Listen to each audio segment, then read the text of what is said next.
दिल्ली के माननीय मुख्यमंत्री श्री अरविंद केजरीवाल आम जनता के बीच आम बनकर गए और आम जनता को आम की तरह पूरा निचोड़ कर चूस गए। कभी न पूरे होने वाले अधूरे वादों के बीच चूसे गए आम जन की बची गुठली से विज्ञापनों वाला अपना प्रचार सारे देश में करवा बैठे। जाने दिल्ली वाले दिल अपने पास रख दिमाग कहाँ गिरवी रख आए थे कि ईवीएम से हुई वोटिंग में बम्पर सीटें दे बैठे। जरूर सर जी ने धांधली का बाजार गर्म कर दिया होगा, क्योंकि इनके अपने अनुसार ईवीएम से बम्पर सीट मिली मतलब जबरदस्त घोटाला। अब आप पंजाब और यूपी को ही देख लो, यही तो इनका आरोप था कि बम्पर सीटें मतलब बीजेपी और कांग्रेस का सुपर घोटाला।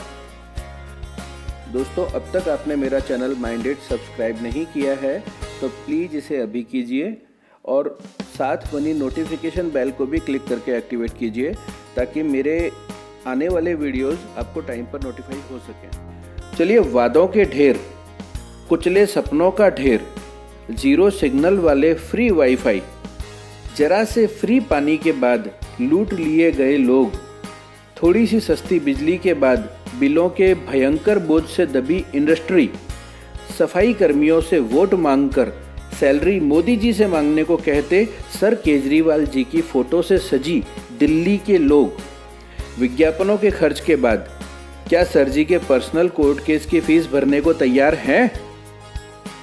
नहीं। अरे नादानो, आलिया भट्ट की स्माइल की बगल से गुजरकर कभी टीवी न्यूज चैनल्स की ओर भी झांक लिया करो।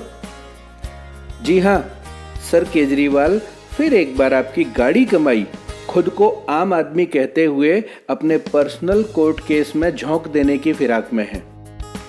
जुबान पर इनकी सेंसर बोर्ड भी फेल है। डीडीसीए मामले में केंद्रीय मंत्री अरुण जेटली को भ्रष्ट बताने में इनकी कैंची सी जुबान सब कुछ कतर गई। ये तक भूल गए कि रंगमंच से सारे आरोप यही नहीं लगाएंगे, बल्कि कुछ अदाकारी सामने वाले को भी करने मिल जाती है। बेशक तुम तलवार भोंक दो, पर सामने वाला कम से कम चिल्लाएगा तो जरूर। और यहाँ तो इन्होंने धारावी के पब्लिक नल पर खड़ी औरतों सा बर्तन युद्ध शुरू कर दिया था। लेकिन गड़बड़ हो गई बाबू। इस बार पानी भरने सामने से रामू की लुगाई नहीं थी, बस्ती के रंगा बिल्ला अरुण जेटली जी थे। पटक के जो धोबी पछाड़ मारी है कि कोर्ट में हाजिर होने से ही मना कर दिया, जैसे लुट गई दिल्ली रियासत के खंडहर महल पर खंड खंड हुए तख्त पर विराजमान आखिरी शहंशाह तो यही हों और काजी इन्हें हाजिर होने का फरमान सुना ही नहीं सकता। कोई ना, समय बड़ा बलवान है, वो गाना तो सुना ही होगा ना।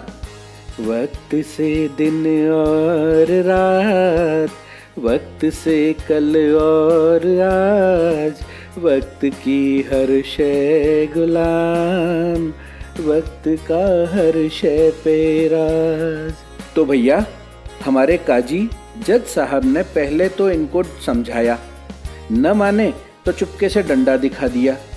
अब साहब केस लड़ने को तो तैयार हैं, लेकिन ए मेरे पिचके हुए चूसे हुए दिल्ली के आमों, ओह सॉरी, दिल्ली के आम जनों, क्या तुम्हारी गुठली पर जरा सा आम का गूदा अब भी बचा है?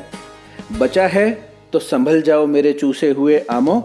विज्ञापनों के बाद अब वो खुरचन भी बाबू केजरीवाल की भेंट चढ़ जाने वाली है। अरे कुछ तो अपने लिए बचा लो भाई, थोड़ा स्वाद अपने बाल बच्चों को भी चखा दो। जी हाँ दोस्तों, अरुण जेटली वाले आपराधिक मानहानि केस का कानूनी खर्च श्री माननीय केजरीवाल जी सरकारी खजाने से चुकाना चाहते हैं और इसके लिए दिल्ली सरकार ने ऑफिशियली लेटर लिखकर लेफ्टिनेंट गवर्नर अनिल बैजल को कहा कि वे इस पर्सनल मानहानि केस में 3.86 करोड़ रुपए के कानूनी खर्च का बिल पास करवाएं। अरे भाई, कोई दान बट रहा है, मुझे भी दिला जाए कोई।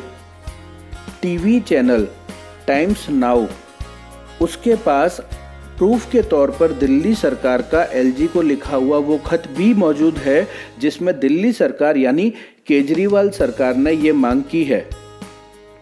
सरजी के धरनों के नाम पर हर जगह पांव फैलाकर बैठ जाने से घबराए एलजी लीगल बिल का भुगतान कराने की इस अनैतिक और नाजायज मांग पर कानूनी राय लेने में लगे हुए हैं। एक तो करेला, ऊपर से नीम चढ़ा। अपने अरविंद केजरीवाल की तरफ से ये लीगल बिल मशहूर वकील राम जेठमलानी के अलग अलग अदालतों में पेश होने की फीस है। बड़ा वाला जोक तो अभी बाकी है दोस्तों।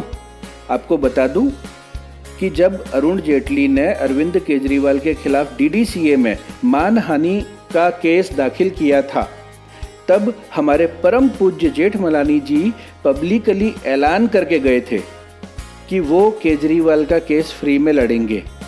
सर्च करने पर आपको ये फुटेज भी मिल जाएगी।